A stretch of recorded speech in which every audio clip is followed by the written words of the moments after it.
Hey there, everyone. It's Patricia Hayes here. How are you guys doing today on this holiday week? Welcome.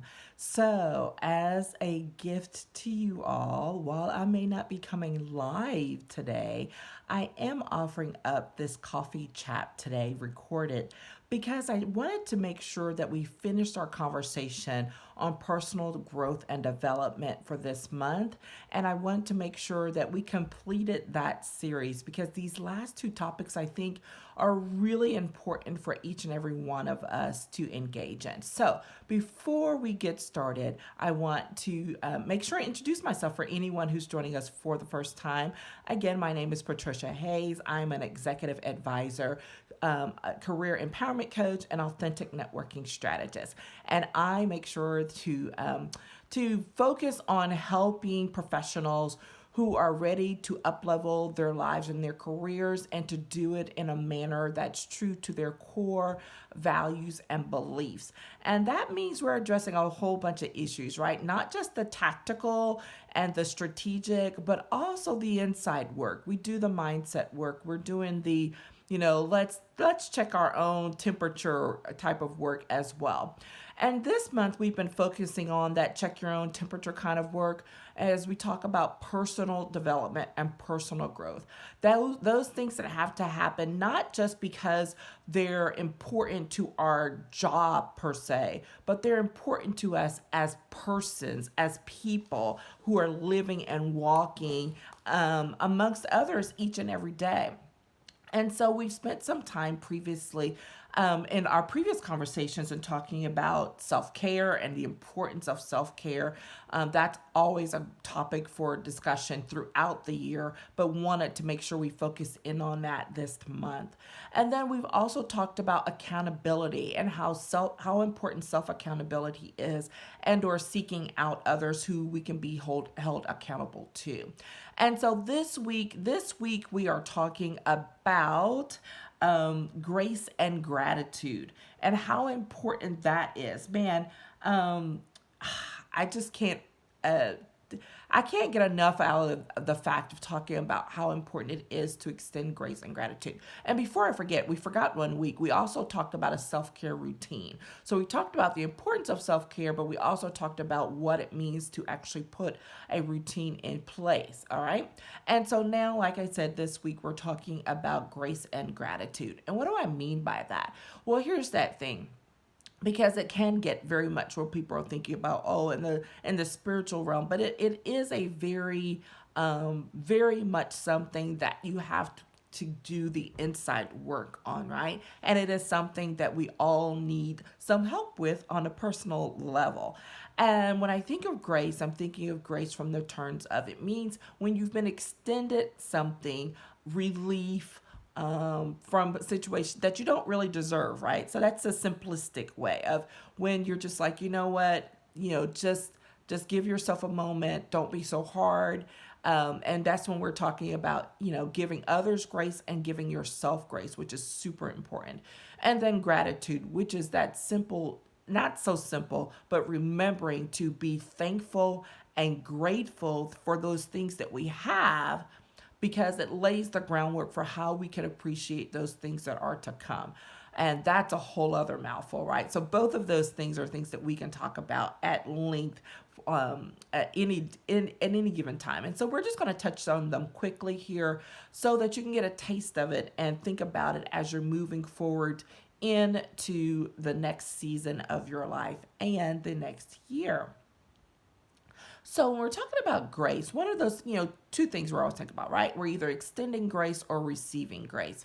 And the question is who's doing the giving and the taking, right? And when we're talking about extending grace, that's when we're moving along, because sometimes we're just really barreling through and people make mistakes. Hello, because we're human, right?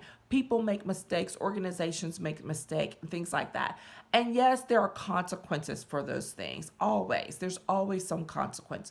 The question is sometimes, is it really necessary to issue the consequence that may normally be asked for or normally be required? Or is there room to extend some grace in the situation to say, I know that this went south because of X, Y, and Z, but but we have some leeway, and so we're going to extend it here and to not, implement that, negative consequence that might otherwise have happened, right? So that may be something where you're extending grace to an organization and or a person when you're like, you could really quote come down hard on someone over something, but you don't, right?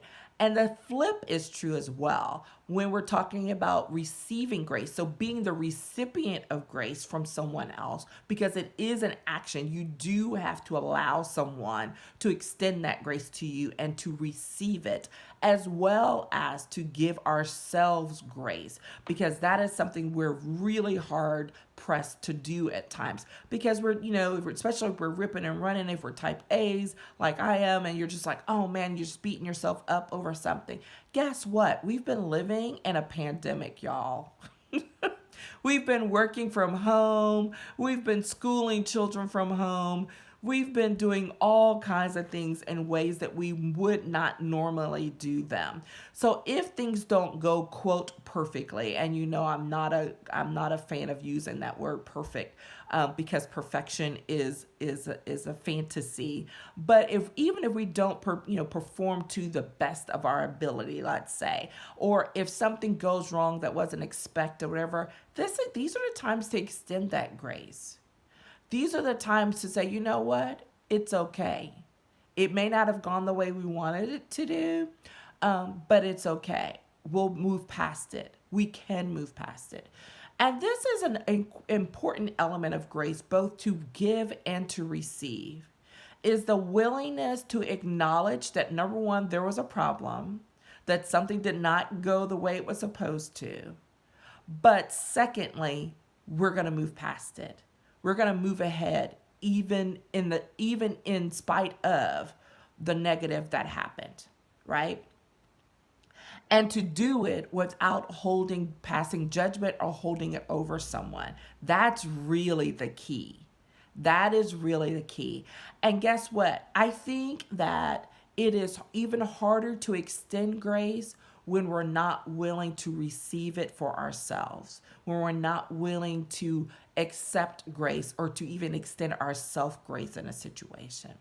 And therefore, it can make it harder to extend it to others, right? Because we're being so hard on ourselves. So I would advocate for making sure that if you're going to talk about extending grace, how about checking out where you need grace first? Think about that. We all have a need for grace in some way. We have not done something we needed to do. We've not done it to the best of our abilities. Something has gone south, and we have to give ourselves grace. We have to allow others to extend it to ourselves. And then we can, because we will have received it, we will know and be able to recognize and be empathetic to when someone else needs to receive it as well. So I want you to think about that, and try to implement that, especially during these times right now where things have been so tough, things have been so hard. And, there are things that slip through the cracks all the time, even under the best circumstances. And we have not been living in the best of them. So think about remembering to give and receive grace in manners and heaping doses, I should say, that may not have been the case before, but are definitely worth doing so today. Then let's talk a little bit about gratitude. When we're talking about gratitude and being thankful, I want to challenge us to dig deeper at a way and at a level that's not superficial, because it's really easy for us to say, and this is not to say that they're not genuine, but it's really easy for say, oh, I'm so thankful for my house, for having a roof over my head. I'm thankful for my family. I'm thankful for a job. All of those things, all legit, all very timely, but also very surface level. Those are the obvious, right? I want to challenge you to be grateful and think about gratitude at a deeper level, at less of a surface level, but at some levels where you have to think a little bit more about it. right? What are those things? So if we're going to do it, it can still use those things. So if you're thankful for your family, what about your family are you thankful for? What about specific things or specific people are you thankful for? If you're thankful for your job, what specifically are you thankful for about your job? You're thankful for the fact that you have a job, you have a boss who is human and who extends kindness even when they don't feel good themselves. That's something to be grateful for, right? That's something to absolutely be thankful for. If you want to be thankful about what's going on in your community, what about it? That you live and work with people who are willing to address the needs of humankind at depths and at levels that no one really thinks about these days or maybe hadn't been before. If you're thinking about, let's think about, even more closer to home and those things that we have, right? I might say, for example, that I'm thankful for eyesight and for being able to see. And someone would be like, well, that's a little odd. Well, that's because you don't know my story, right? My story is that literally when I was like 5 years old, I end up having to have a job, a surgery that saved my eyesight. That I have been told that I could have been blind by the time I was 18 years old. So for me to say I'm thankful for my eyesight, like that means something to me. It doesn't mean something to everyone else, but it definitely means something to me. So me saying I'm thankful for the ability to read a book, it has depth to it because I know what that means. I know what the possibilities could have been otherwise. And those are the things I want you to think about. I want you to go deep and think about those things you're grateful for, but at a deeper level, at a couple of, peel back the onion a couple of levels and really think about what it is you're thankful for, what it is you are grateful for, especially in these times. Here's the reason why being grateful and extending grace are so important and how they play into it. First of all, they humanize. Showing grace, being grateful, they both are acts of showing human kindness, of showing that guess what, you can be human, you can empathize with others, and you can connect. It is a connecting point with other people. It is an act of vulnerability that, you know what, I don't have all the answers. I'm not perfect. And so as a result, I'm thankful for someone who can help me. I'm thankful for someone who can and has shown grace through difficult situations, right? All of these things are personality traits, are things that weigh in, are character traits, I should say, that help us to grow as personal beings, as professional beings. And that we talk about all the time about how those things mold together, that they're not mutually exclusive. But when it comes to your long term success, that you being a fully developed person is just as important as you achieving your highest goals professionally, because at some point in time you will need to rely on the strength of who you are as a person in order to more fully develop who you are as a professional.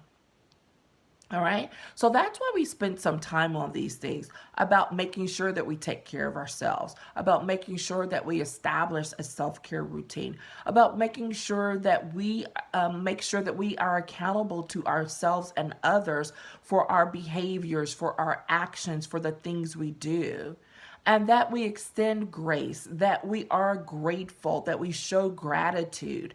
And that's a different thing, right? Okay, because saying that you're grateful, but showing it is a whole other level of action, right? Showing that you're grateful for something by speaking up. So whether you're speaking it to someone, whether you are taking action on behalf of someone, presenting them with a gift, with, giving public acknowledgement of it. There are so many different ways, right? It doesn't have to be grand, but it's really important to acknowledge it and to know that it is being that is being said and done, and that there's action that's being taken on it, right? So because we can always sit here real quietly and say, oh yeah, I'm grateful for this and I'm grateful for that, but what action are you taking in order to fully express it, in order to take it to the next level? So think about that as you're going through the different levels of showing of being grateful. What are you doing to show your gratefulness, to show that your gratitude?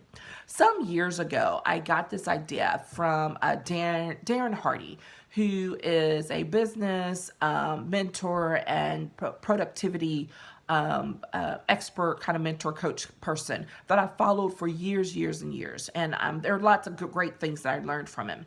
One of the things that he did, excuse me, one of the things that he did that I was like, man, that's interesting. And I struggled with at first, but then I went ahead and did it. I think I've done it once or twice. It may be time to do it again with different people. But he did a 30-day gratitude journal, right? And what he did was that he was like, I need to be able to show, say what I'm grateful for with his spouse, right? And so for 30 days, he acknowledged in writing or whatever that, something he was grateful for with his spouse, with his wife. Right. And so I did that, and I did it with my spouse. And, that can be hard sometimes because, sometimes our spouses get on our nerves. I'm sure I get on his, all of that. But I did this, but I didn't tell him. That was the other thing. It's not necessarily about telling this person. This is about you doing the inner reflection and taking the time to acknowledge it. But when you do it, that may be at the end, what it is that you do share or provide that little gratitude journal with the other person. Man, that was so powerful. It was a powerful exercise that I still remember to this day, right? And like I said, that was years ago that I did that. But it's something that can show, number one, it can help you to develop and to move past how you see something or someone on a regular basis. Because again, we see so many things at a surface level, we get aggravated or annoyed. But when you are having to actively make a decision to say, I am grateful for X about this person, about this thing, about this organization, it's really about turning our mindset away from the negative to the more positive. And this is not just though an act in positive thinking, but in spite of negative things or not so great things that are going on around us with that person, with that organization, with whatever, that we still can say, I am grateful that this person remembers to bring me a piece of chocolate when I'm down, right? I mean, it's like, it doesn't have to be big and fancy, but it does have to be something that's meaningful. And when you do that, and you do that on a daily basis, man, how powerful is that? I had a journal that I need to get back on. It kind of got off track after I got sick, but it's the 5-minute journal, and it's one of those things. And so it has a gratitude piece of it. It's not the complete portion of it, but it has a daily gratitude piece of it. And I see a lot of them out there. And so maybe you go pick something up that's pre-existing, or maybe you make up your own. It can be as simple as writing down 3 things you're grateful for every single day. Whether you do it at the beginning of the day or at the end of the day, pick a time, and say, I have a little notebook, and you're going to write down those 3 things that you're grateful for however many days you want to do that, 5 days, 10 days, 30 days, whatever. But the idea is to get in the practice of it, and writing it down makes it real, right? Or it's not just, oh, this little thought and you go on. It's great to have that thought. But once you build that habit of writing it down, it will help you to generate that thought more easily in the future. You may not have to write it down every single day, but it can still be a part of the habit that you use, that you utilize as you go throughout your day and your week and your month and your year. Okay?